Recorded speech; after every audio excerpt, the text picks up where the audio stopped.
Last week I made a video entitled A Gay Identity, Living a Double Life. I wanted to express how homophobia and transphobia splits us in half, calling one part of self clean and one part of self dirty, and how that splits our intrapsychic character, our emotional cravings, our cognitive thought patterns, or our ability to be authentic in half.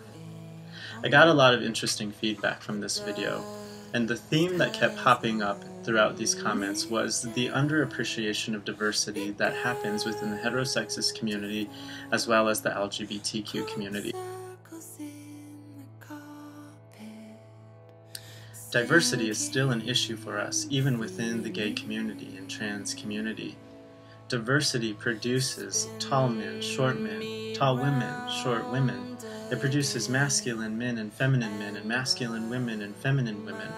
And we want to take these labels and we want to categorize one another. And this helps produce that egoic split. If out in society this part is clean and this part is dirty, well, let me take this dirty part into the gay community and maybe I can recategorize how this is actually beautiful.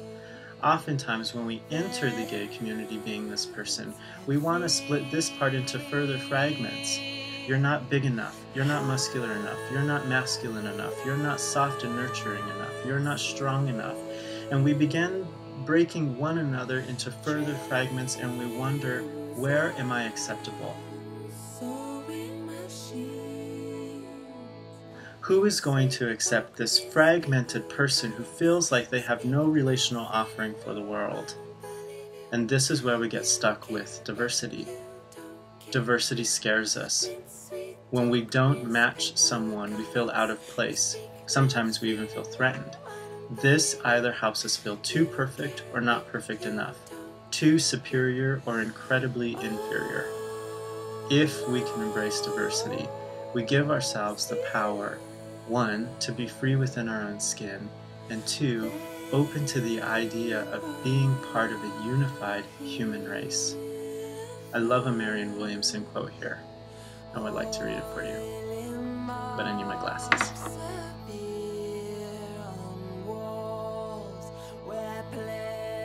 She says, "Our deepest fear is not that we are inadequate. Our deepest fear is that we are powerful beyond measure. It is our light, not our darkness, that most frightens us. We ask ourselves, who am I to be brilliant, gorgeous, talented, and fabulous?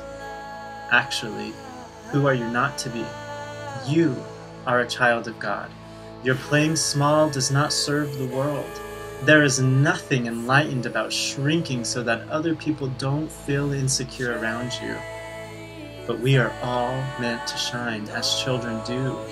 We were born to make manifest the glory of God that is within us. It is not just in some of us, it's in everyone.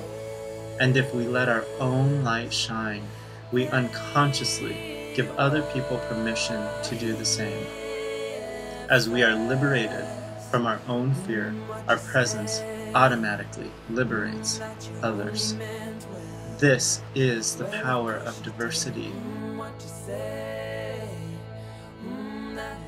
If I can live among society as a bisexual man, as a psychotherapist, as an ethnic minority, who's short in stature because of his Spaniard genes, who can't grow scruff because of his Native American genes, and if I can understand that if I live in that full power, the totality of everything that makes me me, and manifest it with confidence, that gives other people who don't look like me the power to be themselves in my presence.